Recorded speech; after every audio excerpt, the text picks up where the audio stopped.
All right, guys, this is the last video for section 7.5. I know 3 is a lot, but there's a lot of information in this section. And this is actually the last video of the entire chapter. So after this, we'll review, and then it's test time. So we're going to talk about kites in this video, but first we need to define it. Okay, so a quadrilateral is a kite if and only if, you might want to write small here, it has 2 pairs of congruent, consecutive sides, comma, but opposite sides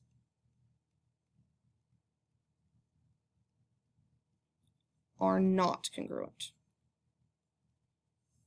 Okay, now if I draw this in a picture, okay, it has 2 pairs of congruent consecutive sides. So remember, consecutive means side by side. So say this side and this side are congruent. Okay, 2 pairs of them. So if those sides are congruent, that means this side and this side's congruent.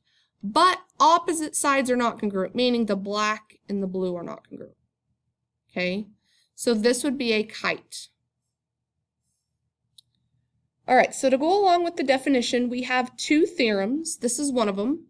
So the kite diagonals theorem tells us that if a quadrilateral is a kite, then the diagonals are perpendicular. So the diagonals cross at a 90-degree angle. Okay, the kite opposite angles theorem, if a quadrilateral is a kite, then one pair of opposite angles are congruent, but only one pair, not both pairs, only one pair. Okay, so you're going to glue, you're going to cut this figure of a kite out and glue it in, but I want you to make sure you leave some room. Okay, and the reason I want you to leave some room is because I'm going to show you a picture of a kite here. That's not a very good picture. Let me try that again. Okay, so this and this are congruent, and then this and this are congruent. So if I were to draw this diagonal right here, this would be congruent to itself.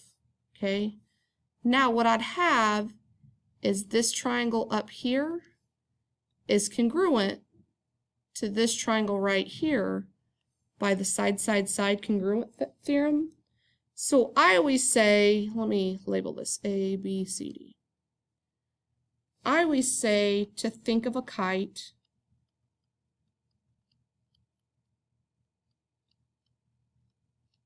as 2 congruent triangles. Okay, so in these congruent triangles, that means that triangle ABC is congruent to triangle ADC. And therefore, because of this, all corresponding parts are congruent.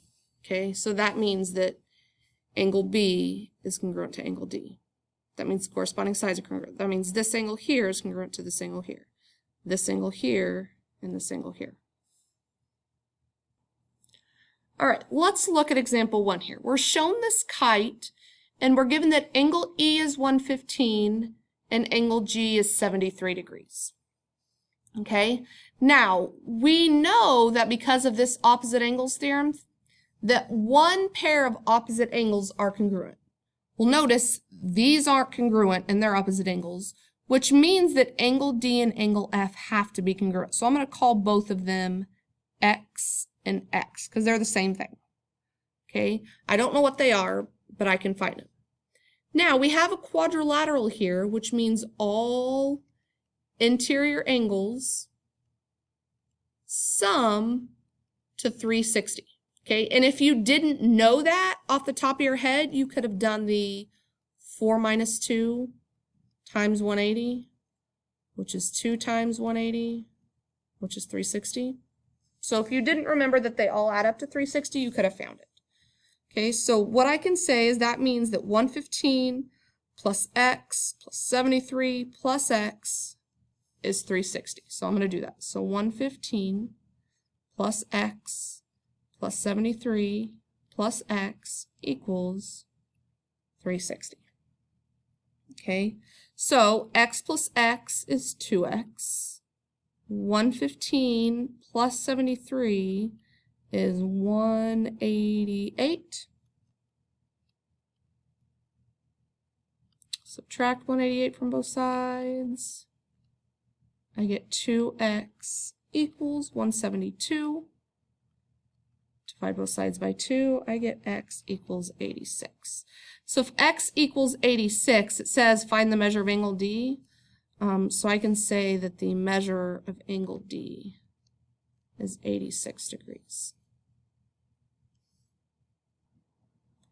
All right, let's look at example 2 now. It says in a kite, the measures of the angles are 3x, 75, 90, and 120.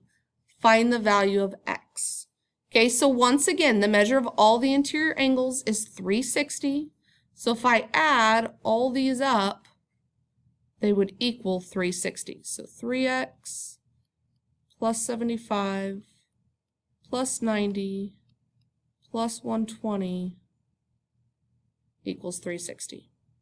Okay, so 3x plus 75 plus 90 plus 120 gives me 285. Subtract 285 from both sides. I get 3x equals 75. Divide both sides by 3, I get x equals 25. So find the value of x. All right, now when I plug in this 25 into the 3x, I get 3 times 25, which is 75 degrees. So what are the measures of the angles that are congruent? The congruent angles are 75 degrees because we have a pair of them. All right, let's look at this example.